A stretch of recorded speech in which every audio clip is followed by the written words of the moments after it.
Hello, everybody. I am Marc LiVecche. I am the McDonald Scholar of Ethics, War, and Public Life at Providence, a journal of Christianity and American Foreign Policy. Welcome to the Provcast. I am happy to be here with Robert Kauffman of Good morning. Pepperdine University. Robert, thank you for being with us. Thank you for having me. I'll introduce you briefly, and then we're going to get into a conversation and we can have a conversation about what we're having a conversation about. Is it the Israeli-Hamas war? Is it the Israeli-Iran war? We'll get into all of that. But first, I just want to introduce Robert. Robert Kauffman is the Robert and Catherine Doxson Chair of Public Policy at the Pepperdine School of Public Policy. I hope I got all that correct. You did. Foreign policy, national security, international relations expert. He's written for Providence. He was one of our early contributors, so I welcome him back. He's one of those guys who has collected degrees. You've got I think a JD from Georgetown. You've got, I think, a BA, an MA, an MPhil, a PhD from Columbia.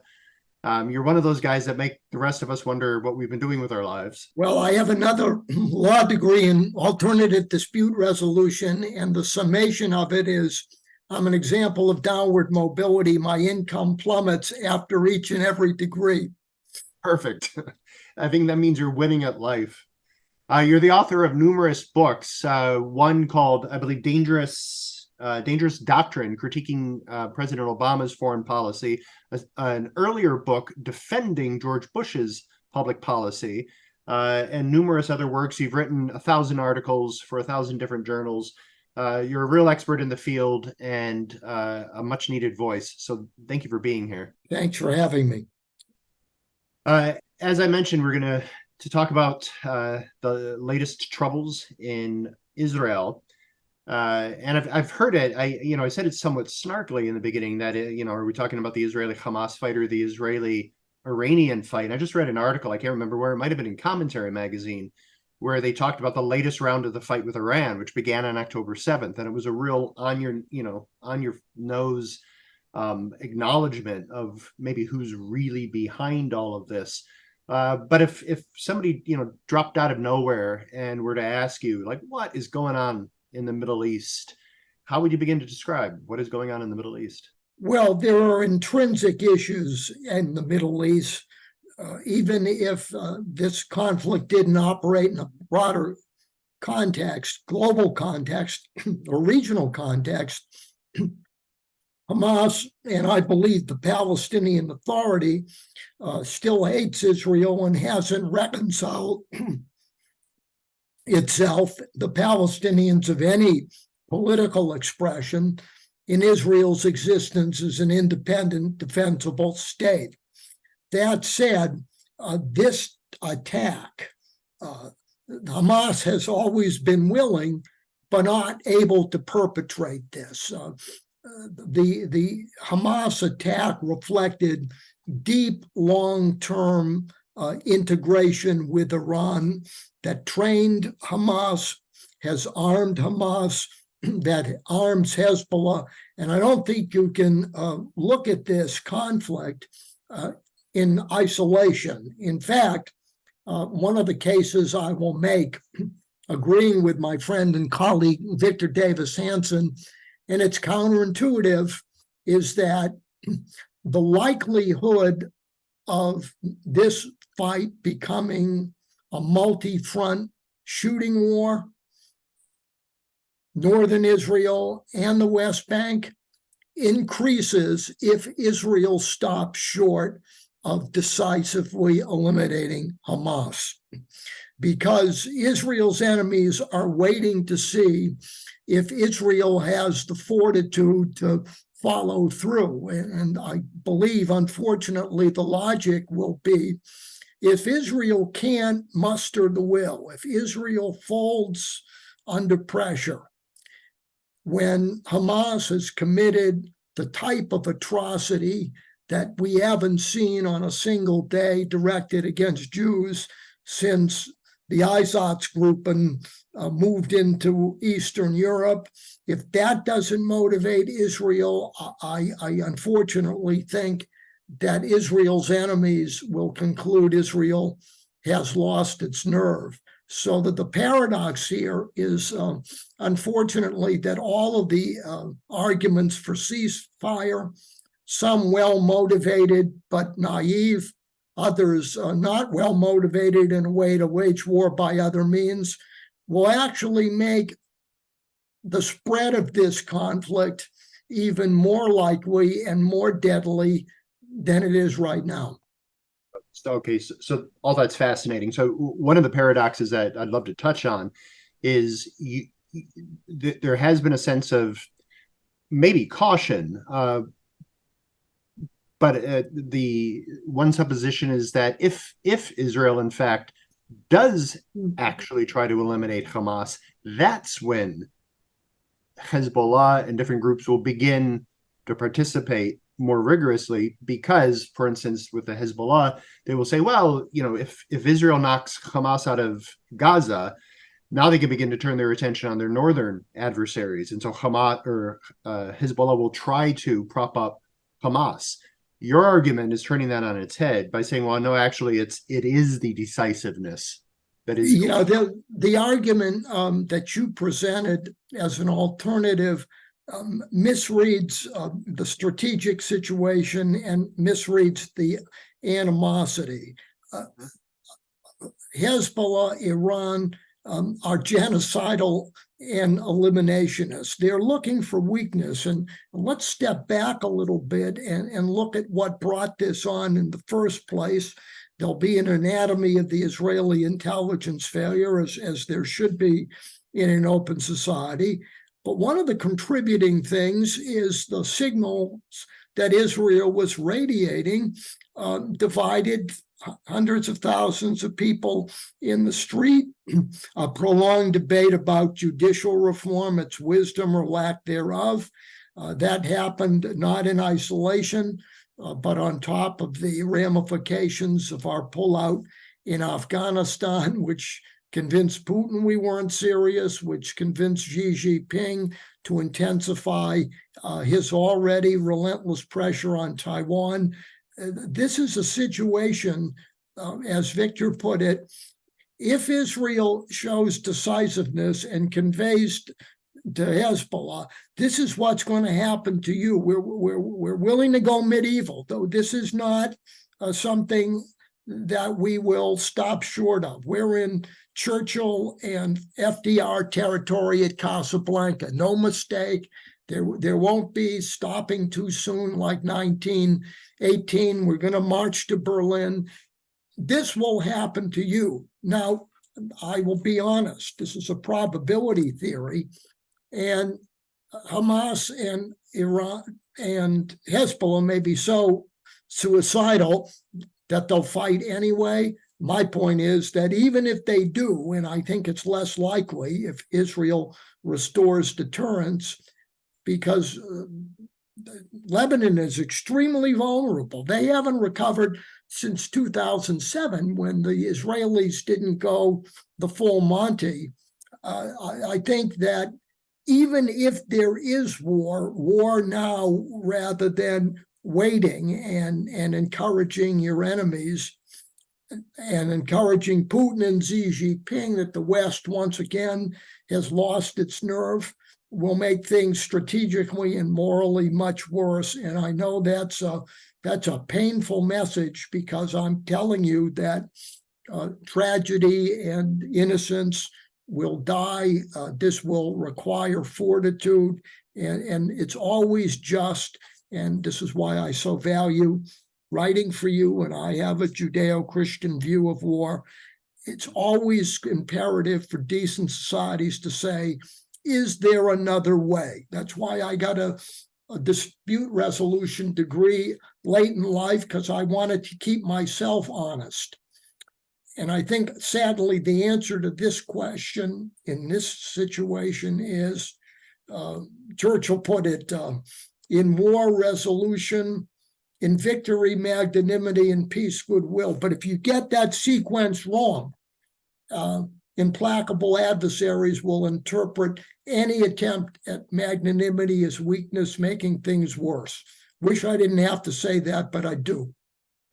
No, I mean, from your lips to policymakers' ears, I think that's absolutely true. You're channeling your inner General Pershing there too, I think. I am.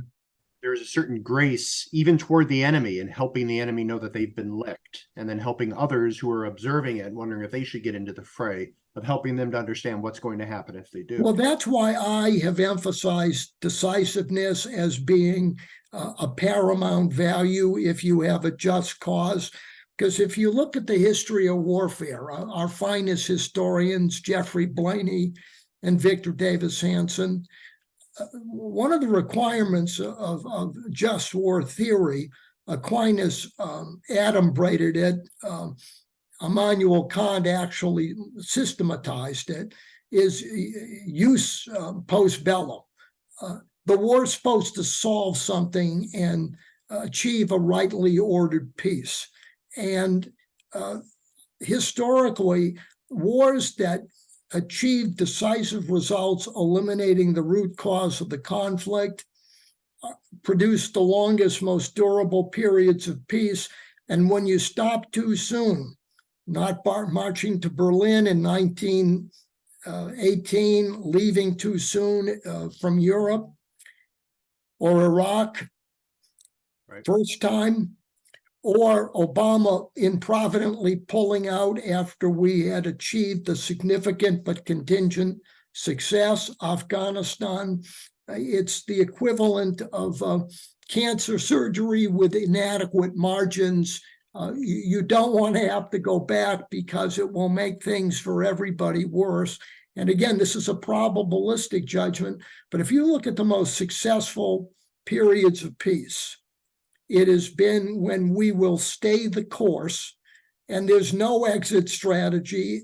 It's condition-based, not time-based, because when it's time-based, you convince your enemy that you don't have the will to bear the burden and pay the price. And again, I understand there's a price to this. Not every intervention is right, but it's penny wise and pound foolish if you look at the history of American national security policy since World War I.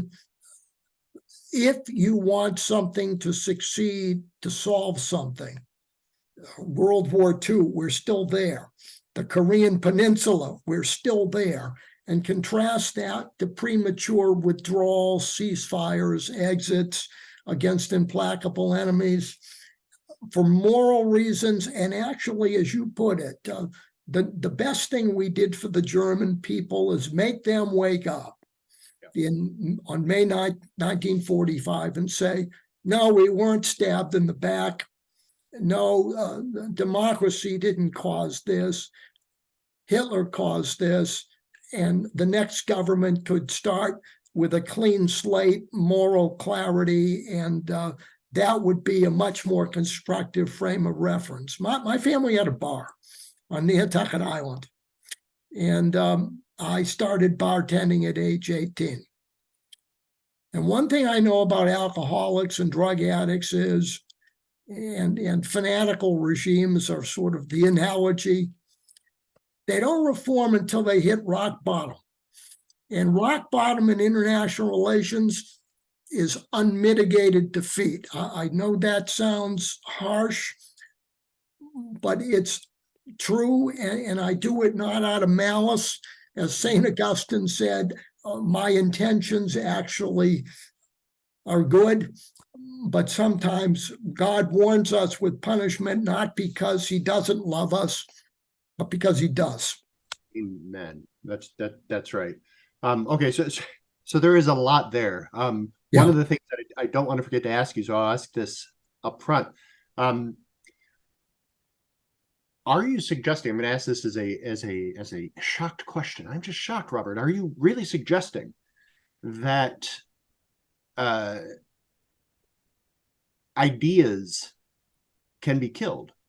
Right. So one of the crises that people will point to in the Middle East is like, how are you ever going to get to anything like peace there? Because you've got regimes that want the death of if not Jews, but I mean, I think in most cases Jews, if not the death of Jews, the death of the state of Israel. And then we'll figure out what we can do with the Jews when we've rid, from the river to the sea, the state itself. And they'll push back and they'll say, you're never going to kill the ideology. It's always going to be there. I look back at World War II and I see the poisonous ideology of Nazism. I see the poisonous ideology of Japanese militarism. And both of those ideas died, in fact. And they died, as you point out, through decisive defeats. So much so that one Japanese historian referenced the mushroom cloud over Hiroshima as a gift from heaven. Right? Ideas can die. History tells us ideas can die, and therefore adversaries can come to peace. Do you see any hope for that in the Middle East? Not at the immediate moment.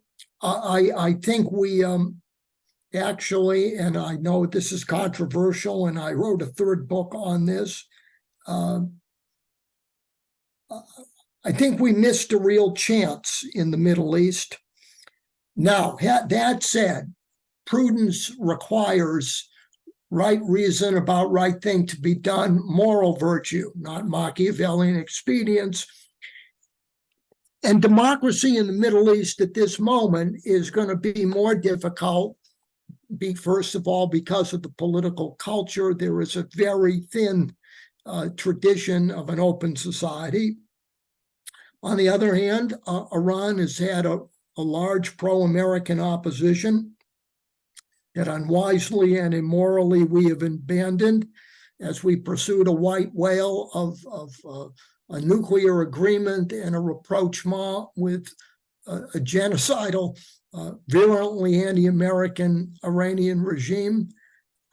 Now, I'm going to be, ideas may not die, but good ideas can have a preponderance of moral power. I also believe there's no end to history, and the Judeo-Christian approach to history, unlike the ancient Greeks, Romans, Paul Kennedy, Toynbee, recurring series of cycles, it just, we're organisms, we rise and fall, American decline. I don't believe that. And neither the Judeo-Christian tradition says history has a purpose, but we're always going to have to fight for our freedom, because the end of history will come from an event out of time, not in time. And utopianism on earth is dangerous either, too.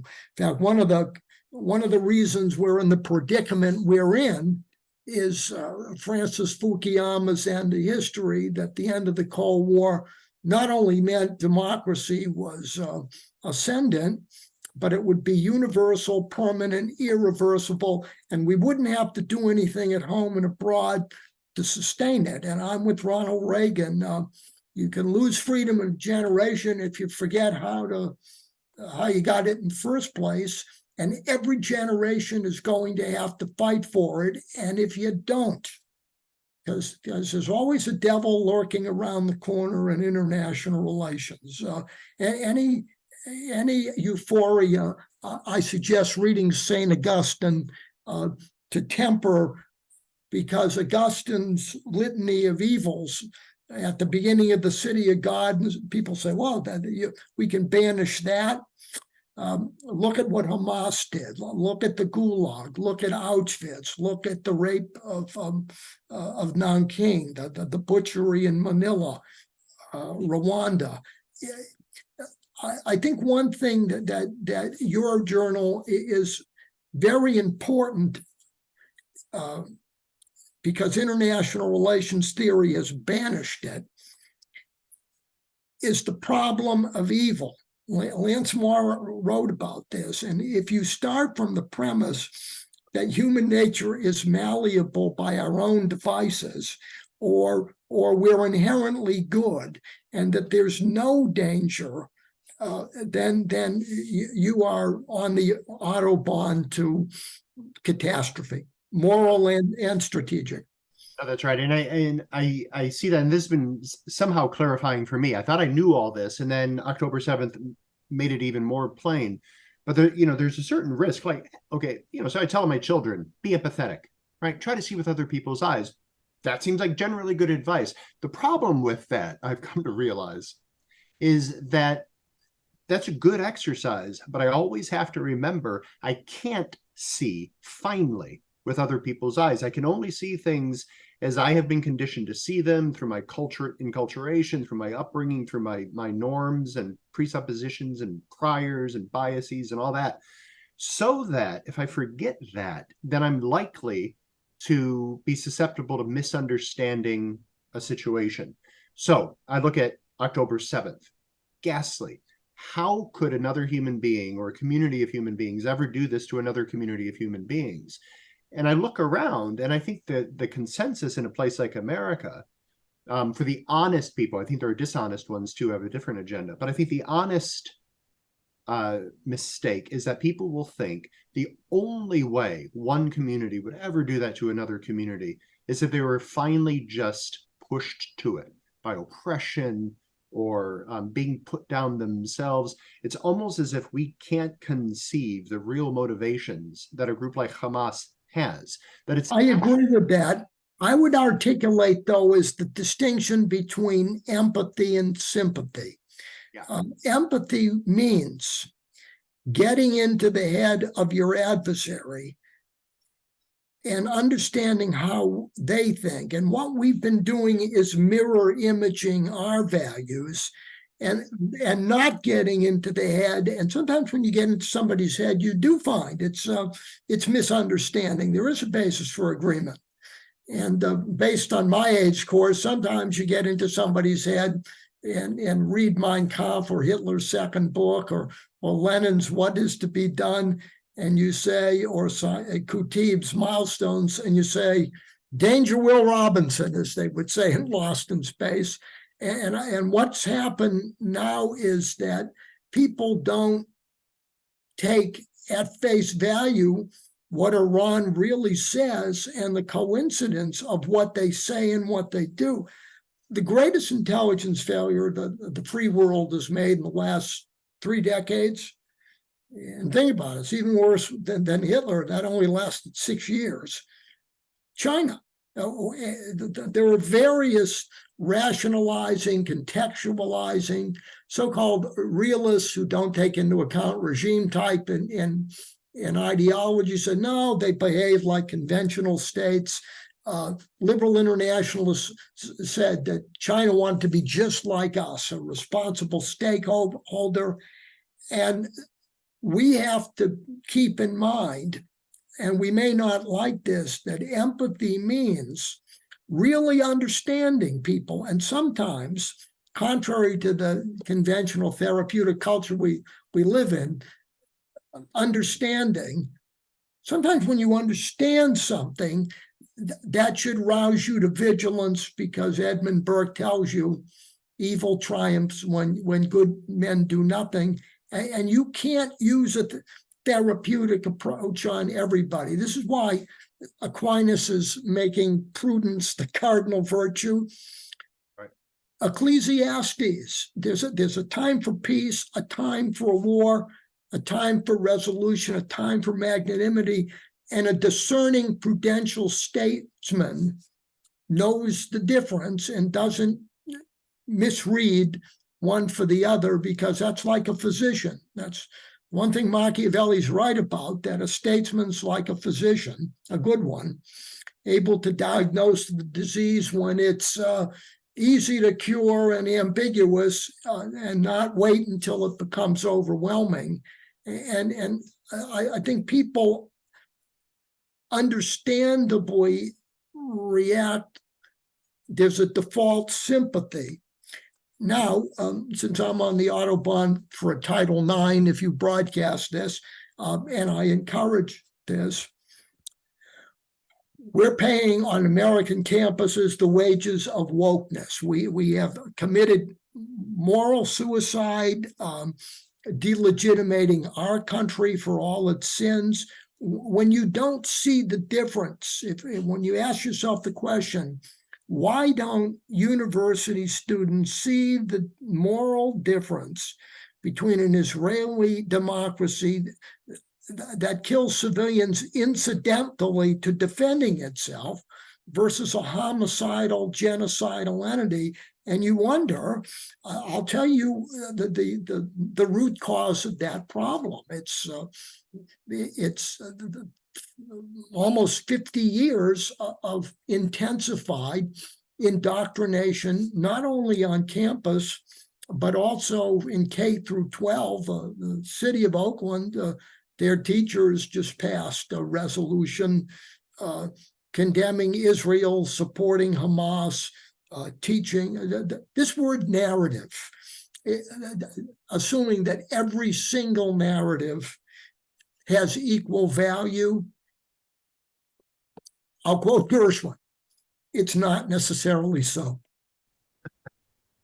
Well, very good. So how do you, because we could turn to our friend Aquinas for this, this should be a low bar explanation, but it's shockingly not. I look at the news, I see the pictures of dead Jewish children. I look at the news, I see the pictures of dead Palestinian children. And in fact, by now, there's almost certainly more pictures available of dead Palestinian children than dead Jewish children. So, isn't one of the tenets of just war tradition proportionality? I mean, clearly the Jewish state has now knocked all of this way out of proportion. Kids are dying on both sides. It's disproportionate. They're not being discriminate. They're not fighting justly. How would you respond to an irate college student who says all this?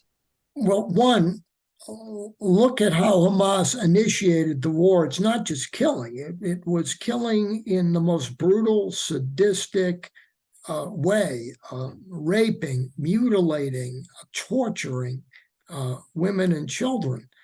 So the purpose of Hamas's attack was deliberately to kill children, to kill people, and primarily to kill civilians.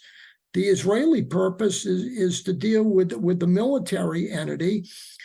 It's Hamas that has deliberately, as a strategy, embedded itself among civilians. It's Hamas that resisted evacuations that Israel called for. So if you look at the mode of violence, sadistic, and Hamas initiated it, the Israeli Defense Force, if you look at its history, and they've been calumniated before, actually has an extraordinary record of trying within the bounds of military effectiveness to minimize civilian casualties. We've been through this before. When the IDF went into Jenin in 1994 on the West Bank after an intifada, the BBC and others virulently anti-Israel and probably worse howled that this was equivalent to the SS. What we found is that the Israelis were remarkably restrained, killing 54, losing 29 IDF, and they were so restrained that there are families of the IDF still suing the Israeli government, arguing that Israel's leadership violated its duty by making Israeli soldiers more vulnerable than they should have been in an effort to spare the enemy. So if you actually, ask yourself, well, we've had this during the Cold War, and certainly there are individual atrocities. I always ask students, who do you want to liberate you if you're in Europe in 1945? The Red Army or the American Army? Are there individual acts of rape, violence on our side? Yes, all deplorable, all should be punished. Is that the official policy and the norm? No. Was it for the Red Army that killed 2 million raped 2 million German women, killing at least 200,000? So again, there's this, again, Niebuhrian Christian premise. we're always dangerous when we are morally arrogant and think there's no fault on our side. Right. And it's even more dangerous when we're dealing with barbarians to paralyze ourselves and virtue signal and say, there's no moral difference, and defending us, it's no different. I just went through this in another podcast. Somebody asked sincerely, why would it matter if China became number one? And my answer is, have you read The Christmas Carol by Dickens? Because if you have, and you focus on the ghost of Christmas future, the ghost of Christmas future, the fate of the Uyghurs, the fate of Hong Kong, artificial intelligence, the state suppressing evidence after they negligently unleashed a virus. For all of our imperfections, and even biblically, in order to embrace God, you have to have free will, and you have to have a political entity that allows you to worship. That's not China. That's not totalitarianism. And it's not Saeed Qutb either. The tradition that upholds us with the greatest vigor, and we've honored it in the breach, but it's not the problem of principle, but human fallibility not living up to principle, is the Judeo-Christian tradition. And I'm not going to apologize for it and relativize it. And actually, honestly, the greatest bulwark for human rights is not a human positive piece of paper, but the idea, and sometimes I'm going to ask God about this because it's not easy for me, that I have to love my neighbor even if I don't like them, and look at that neighbor as created in God's image. I may ask, if I get getting the chance, what did you have in mind? But I think people don't realize that if truly you want to minimize suffering and improve the quality of provisional justice that's never going to be perfect, there's only one durable, reliable refuge for thinking in a way that makes that even possible, and it's this tradition. So bravo for you for expounding it. Oh, for sure. Let me push it one degree further, because we could touch on ways, and Yep. we've touched on ways in which the jus in bello, how do you rightly fight the fight that's right to fight, which very often restrains certain kinds of behaviors in war. But as you might know, Eric Patterson and I had asked you Yes. about contributing a chapter to it, because Eric Patterson and I have done some work on sort of reinserting necessity as an element of the jus in bello. And one of the things I like about that is that brings, on the one hand, necessity. If it's not necessary, don't do it. So that's a restraint. But on the other hand, if it's necessary, do it, unless prudential reasons, restrain you. But by reinserting necessity into the jus in bello, you've now got the same balance that you see in When Is It Right to Go to War. You've got the goad, or the justified cause, and then you've got prudence, which might mitigate that cause to a degree. So you've got the goad and you've got the restraint, the spur and the leash. So there are some ways that the jus in bello restrains the way we fight. And you and I were talking earlier about how you can actually weaponize that. So the jus in bello becomes a handicap to the degree that you're having wars waged against you in other ways. So there is that risk of trying to fight a just war justly, and that it handicaps your ability to do certain things.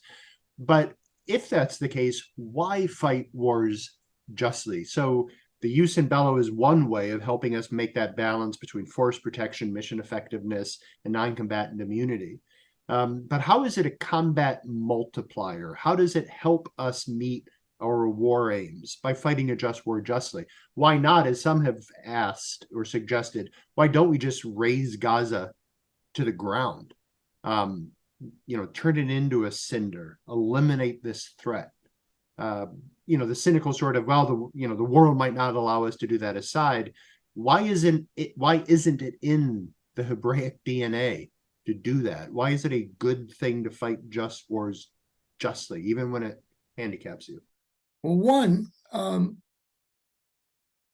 It's to achieve a rightly ordered peace that settles something and doesn't. One of the reasons we tried to fight World War II justly, and I know there'll be pushback on that on the Anglo-American side, is so that there isn't a World War III with the Germans. The goal is a rightly ordered peace. And I will also add something else. It goes all the way back to Thucydides and the Melian dialogue, which has been misread because it's read in isolation. It should be read in conjunction with the dialogue, an earlier episode, Mytilene, where the Athenians originally were going to kill everybody, collective guilt. And at the last minute, they rethought that and said, no, we're going to send a boat. Just got there in time, Apaches, and they distinguish between perpetrators and innocents. That even they had to do something, but the Athenians recoiled. And Thucydides' argument really was, this is how war can degrade even the best of people and lead them to the and international relations theory has read it, I think, out of context. Rather than how Thucydides intended it. Let me give you a practical reason. The advantage is if you're not as bad as your dictators, you're going to lose. Well, Matt Kroenig has written a wonderful book arguing that it's a practical matter. If you look at open societies and closed societies, well-ordered open societies tend to win these conflicts, not because they're in spite of the openness, but because of it, because there are certain qualities. For example, in the United States, why be just? Why should that be a concern morally as well as practically in the reverse?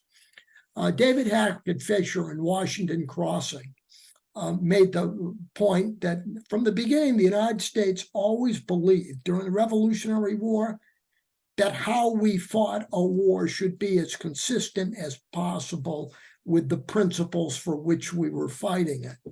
And we have honored that tradition, not perfectly. Fritz Lieber, a Prussian Jewish officer who came to the United States, is the author of, and Lincoln had it issued as, is the author of the first rigorous code of conduct for how to fight wars and the responsibility of the American military to do it, that for the standards of the time, had all armies fought that way, we would have much less blood, toil, tears, and sweat at the expense of the innocent. Americans at root, I hope, my wish is the father to the thought, but there's evidence for it, want to believe that we are fighting for something in our interest and it's just, not one or the other. We always get in trouble when we make foreign policy social work. Woodrow Wilson, Obama, we always get in trouble with unrealistic realism. Kissinger, Nixon, sort of Metternich applied in the wrong circumstance. If you look at how we recoiled from détente, I wrote a biography of détente's foremost congressional opponent, who I admire, a precursor to Reagan, Scoop Jackson. Scoop Jackson understood during the Cold War, is it a moral struggle or a geopolitical struggle? Yes.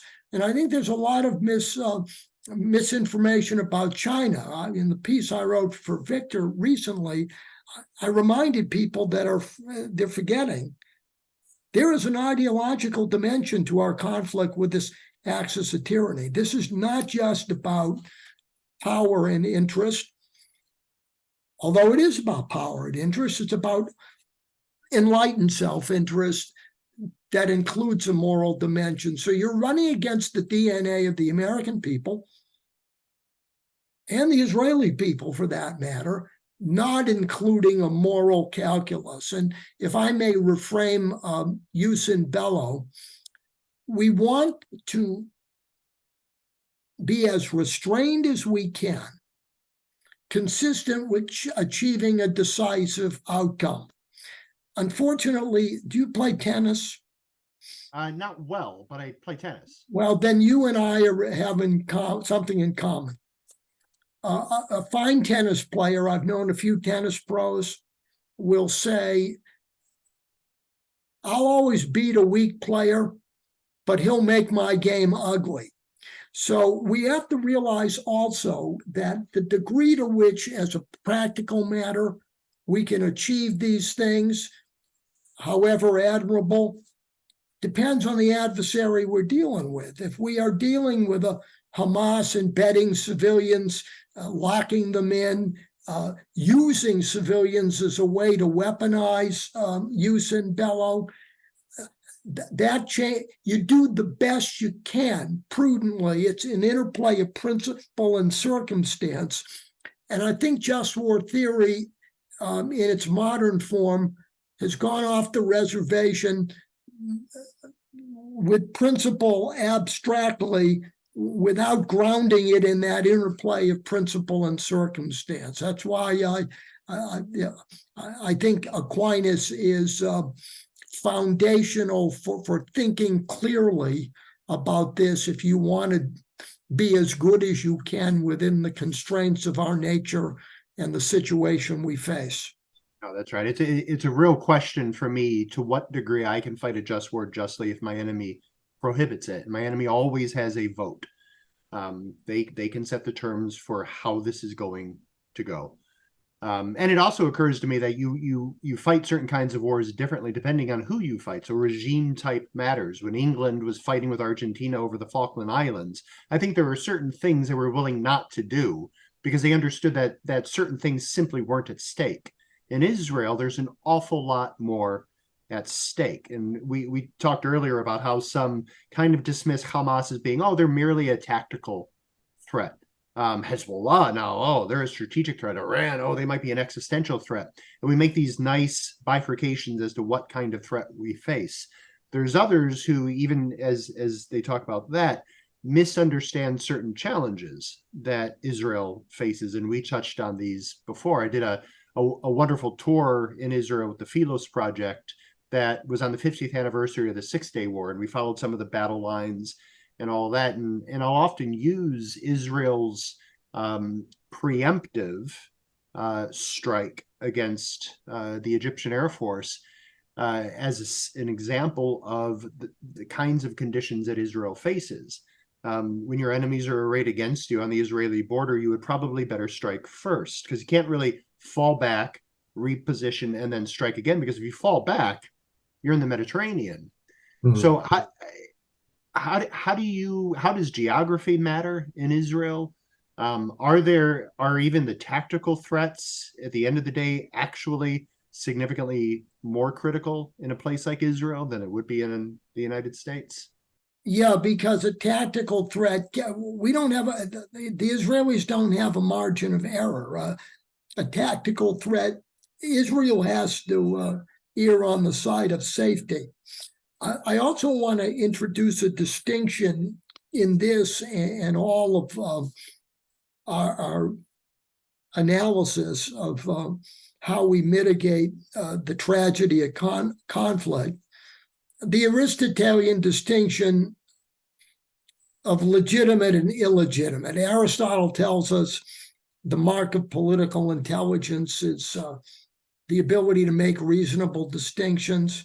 I'm sad to say that although there are legitimate, honest questions about Israel coming from people of goodwill that deserve serious responses, respect, and answer, that's not the case with all of it. There is unfortunately a very heavy dose of toxic anti-Semitism. When you impose invidious double standards on Israel, let me give you an example that Victor Davis Hanson emphasizes. Let's stipulate I'm a war hawk on Ukraine. I warned that this was going to happen. I criticized Biden for slow walking the aid, still do, and Ukraine deserves all the aid the equivalent of Lend-Lease for me. Give them everything they can to fight. Zelensky's a hero. That said, there's a lot less moaning and groaning when Ukrainian weaponry causes collateral damage than when the Israelis do anything. And when you apply a double standard invidiously and say, none of the rules apply to anybody else. Yep, Trump eliminated ISIS. I agree with that. No questions. Ukraine causes collateral damage. No questions. And there shouldn't be. But when it comes to Israel, there are a different set of rules for a country that's extremely vulnerable and has already, their ancestors have already had the trauma, so that they take the threat of genocide seriously. And unfortunately, events recently demonstrate why. That's a problem. And I think we have to be willing to call out, to ask the Marvin Gaye question for the double standard, what's going on? Absolutely. There's a lot more we could talk about. Just one or two more things. Sure. And I'm happy to talk again if you're unwise enough to ask. I'll be wonderfully unwise. Absolutely. What one of the first tasks of ethical analysis. Okay, you've got to know the rules, but you've also got to know the facts on the ground. Yep. You have to have as confident an understanding of the facts on the ground as possible. This has become of late harder to do, right? I mean, like, where does someone who wants to honestly assess the crisis in the Middle East, the war with Hamas, where do they go to find reliable information? Because we're still talking about the IDF bombing that hospital. Nobody who knows the evidence and honestly assesses it is, but we still have that narrative. We see pictures all the time that we're being told are fake or from a different era. So in this hyped up, super saturated media age where anybody can post anything, and then we've got AI and deep fakes all on top of it, how do we begin to make sense of what we're receiving in order to be able to do competent, prudent moral analysis? Well, first of all, we have to have standards for making that analysis and not assume that everything is relative except our ideas are bad. Also, in practicing this myself, I do media commentary.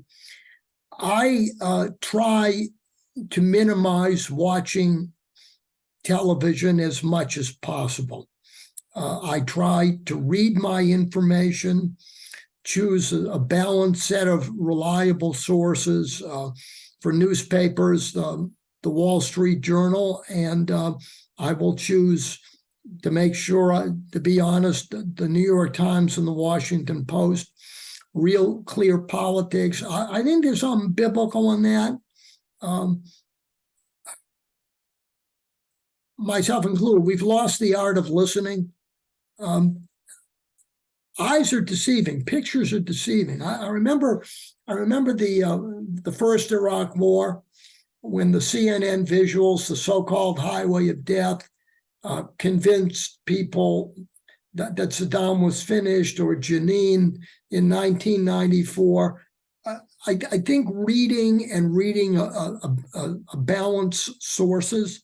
But the other thing is that this is a long-term problem, because my parents' generation, the World War II generation, they were teachers and history teachers. But Harry Truman, President of the United States, with a high school degree and an autodidact in history, was better informed about history than most American college graduates, because we don't teach it anymore. And when we teach it, it's indoctrinating and ideological. So we have to go back, short-term and long-term. Stop watching Fox and CNN for all your news. Listen to thoughtful podcasts with some of the best people like you, or John Anderson, who does a wonderful podcast, or the Goodfellas, from Hoover or Peter Robinson or the Wall Street Journal podcast. Do something that requires some cerebral exertion rather than replying to slogans. But in the long term, again, I go back to Reagan's farewell address. And I'm a great admirer. He was an optimist, but he issued a warning. He said that if the one thing we have to do and always do, and we're neglecting it, is the study of American history and the study of world history. Because if we forget our heroes and villains, he said, all of what I accomplished provisionally, however great, for the country, thanks to the country, will vanish into the ether. You know, every tyranny on the planet has tried to expunge or rewrite history, or the modern degraded term, define the narrative. We have to go back because a country like ours, where elite universities are telling us in some version of the 1619, we are morally illegitimate, is not going to be able to defend itself or defend freedom imperfectly and honestly. For those who think the world's a better place when the United States is not powerful, do a thought experiment. I do the Wonderful Life Jimmy Stewart experiment. Good experiment. Clarence the Angel. Imagine if the United States disappeared right now. Mm-hmm. Choose your region. The Indo-Pacific with China leading it, Europe with Putin, the Middle East with Iran. Would any sane person, for all our imperfections, choose that world or the Hobbesian world where life will be nasty, solitary, brutish, and for many not short enough given the hell on earth? So if you believe in the possibility of justice, the American problem has never been the principle. It's living up to it because of human fallibility. And our greatest reformers, from Lincoln to Martin Luther King, always invoke the Declaration of Independence as the standard of measure. If we forget that, God help us. So on October 6th, there was a certain level of optimism in me. On October 7th, and most of that optimism was quite pessimistic. On October 7th, for a few hours, I began to wonder if there had been something of a sea change, because October 7th seemed rather clarifying to a great number of people. By October 8th, October 9th, that clarity seemed gone. Mm-hmm. Now it's in reverse, it seems. Yeah. I wrote an earlier piece for Victor about COVID and worried about this very issue. I said, will China profit or pay for negligently weaponizing COVID after negligently unleashing it?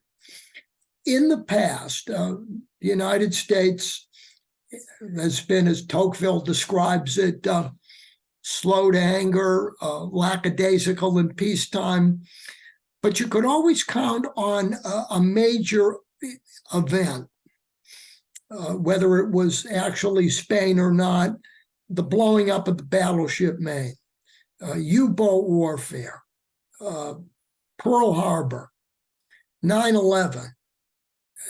Sooner or later, that has galvanized us.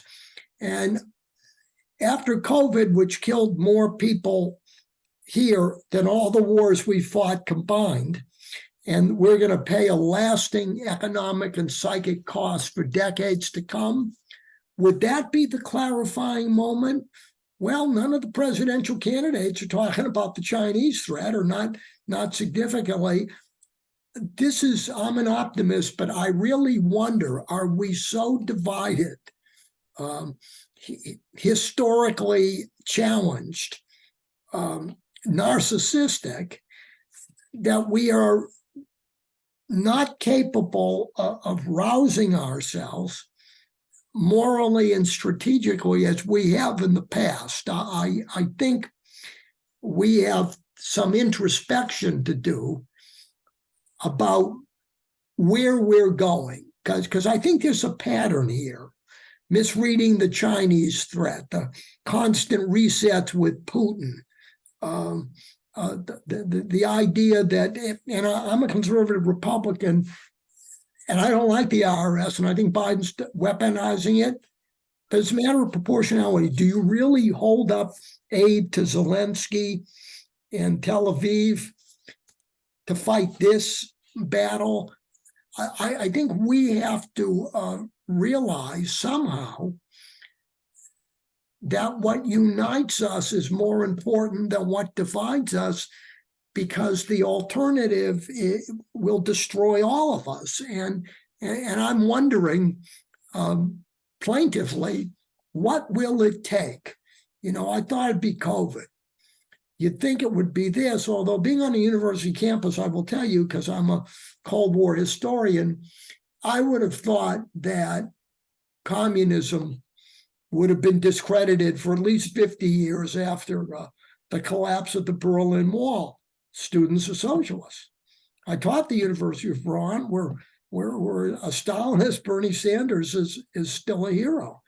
One would have thought that anti-Semitism was finished as an ideology, at least for 100 years. And it's sobering that this is Augustine's warning that sin is, we always have to be vigilant, because till the end of time, beyond time, there's going to be a fight to the finish. And thank you for contributing to the good on that fight. Well, Robert Kauffman, thank you.